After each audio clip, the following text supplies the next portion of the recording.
June 2021, Colorado Springs, Colorado. So we finally made it to Colorado, and we're staying at the Air Force Academy in Colorado Springs. We've heard good things about the RV park at the Air Force Academy, and we're looking forward to staying there. The Peregrine Pines Fam Camp is aptly named because it sits in the middle of these pine trees. This is a heavily wooded campground, and if you're hoping to use your satellite dish, you might have a few issues. Our spot was nice and comfortable, and I certainly couldn't complain about the view out the windshield.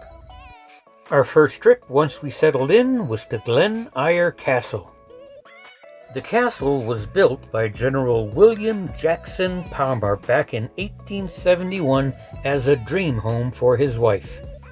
Today, the castle is a hotel, a conference center, and a tourist attraction that offers tours.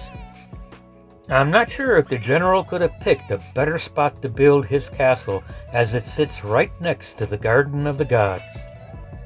What used to be the carriage house today serves as the front desk of the hotel and tour office.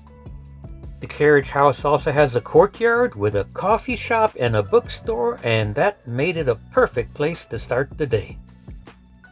After looking around a little and enjoying our coffee, we made our way to the Mesa Overlook. The Mesa Overlook is really nothing more than a parking lot alongside the road. This parking lot, though, gives you a great view of the mountains and the rock formations near this area. One of those rock formations is called the Kissing Camels. If you look, it kind of looks like two camels kissing. And since the Garden of the Gods is just about a mile or two down the road, this place was a good place to stop and look around before we moved on. Before entering the Garden of the Gods, we stopped at the visitor center to get our bearing, look at the trail maps, and see what this place has to offer.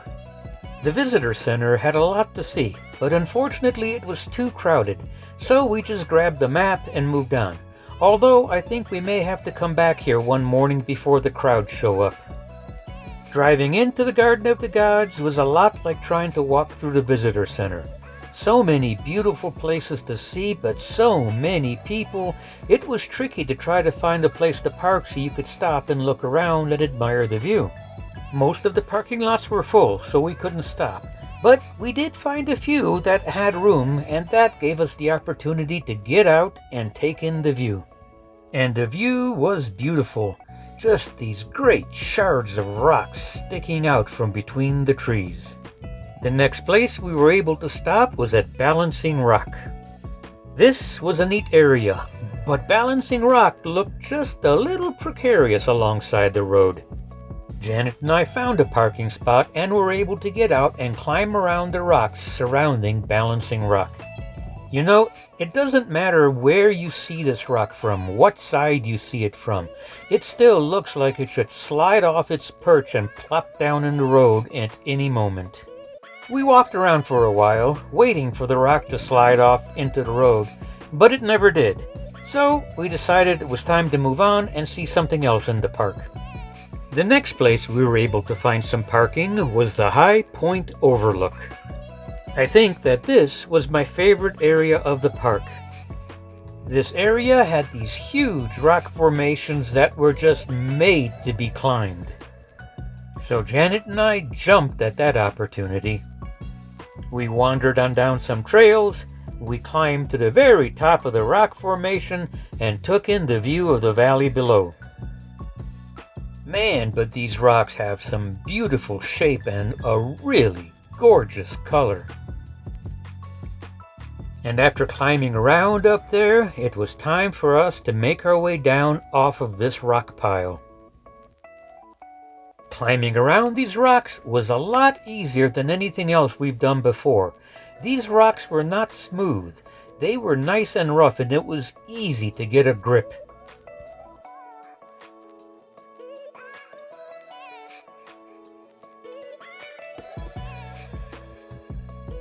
So after taking one last look, we left the Garden of the Gods and headed on down to Old Colorado City.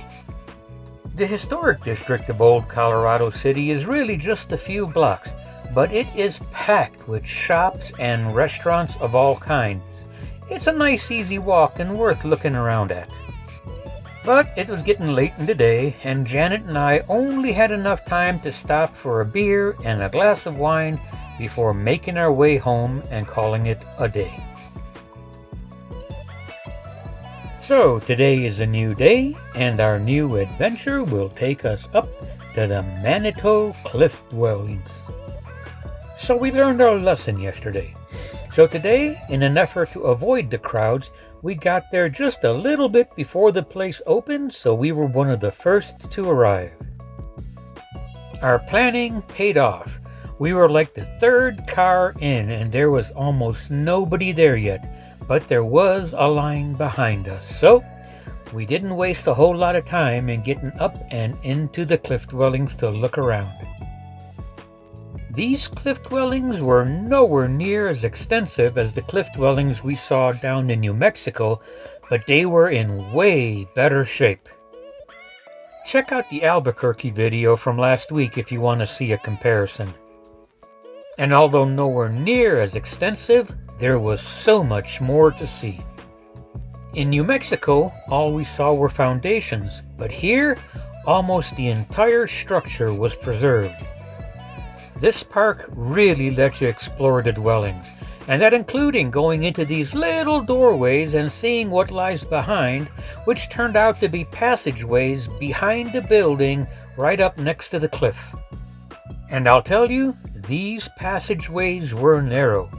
The folks back in the day could not have been overweight, because if they were, there is no way they would have made it in these narrow little passageways or through these small, narrow little doors.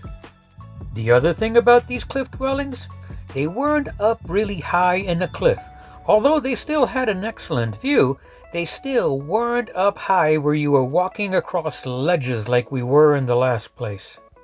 It seems to me that the folks that built these dwellings were more interested in shelter than they were in defense.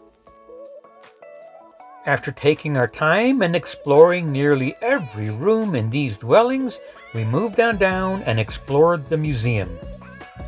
After going through the museum, it was time for us to leave, make room for others that were starting to pile up at the gate, and move on down and explore Manitou Springs. If you're interested in visiting Pikes Peak, one way to get there is the Cog Railway, which starts near Manitou Springs, although we intend to drive up. But we came here to explore the city of Manitou Springs, and we always like to start our day with a cup of coffee. This was a neat little town, way nicer than Old Colorado City from my point of view. This town has more and a greater variety of shops and restaurants and bars. It also happens to be the home of Miramount Castle. More on that later. We spent a couple of hours exploring the town until it was time for us to end our day, so of course we found ourselves a wine shop. No better way to end a day of exploration than with a glass, or two, of wine. And now we're ready for our next day of exploration. So the next day took us on a drive up I-25 where we dodged cars that lost control, drove through the outskirts of Denver, and finally made it up to Fort Collins. We went up to Fort Collins to visit Janet's niece, Rachel. Rachel was kind enough to give us a grand tour of Old Town Fort Collins. Old Town Fort Collins has probably the coolest looking downtown we've seen yet since we've come here to Colorado. Like all the other towns we've been to, this one also has a bunch of little shops, but what this one really has is a lot more artwork and way more restaurants and bars and wineries and distilleries. If you're interested in eating and drinking well, you probably won't be disappointed if you go visit Old Town Fort Collins. After a full day of exploring, having coffee, having lunch, doing more exploring, we finally ended up at the Reserve by the Old Elk Distillery. We thought this was the ideal place to end the day before Janet and I had to make our way back down to the academy. So loads of thanks to Rachel for showing us a great time up in Old Town Fort Collins. The next day, after spending almost a week here at the academy, we decided it was finally time to take a little bit of a look around the academy itself. The base itself is beautiful, being tucked up into the mountains the way it is. But we didn't see much of the academy, as most of it is closed to the public and the chapel is completely closed for renovations. And so ends our first week here in Colorado Springs, Colorado, and we've had fun. Check the description below for a link to everywhere we went if you want to see it for yourself. We have now firmly added Colorado to the list of places we visited since traveling in the RV. And this is where I would normally say, hope to see you at our next stop, but we're going to be here for 2 more weeks. So I'll say, hope we see you here next week.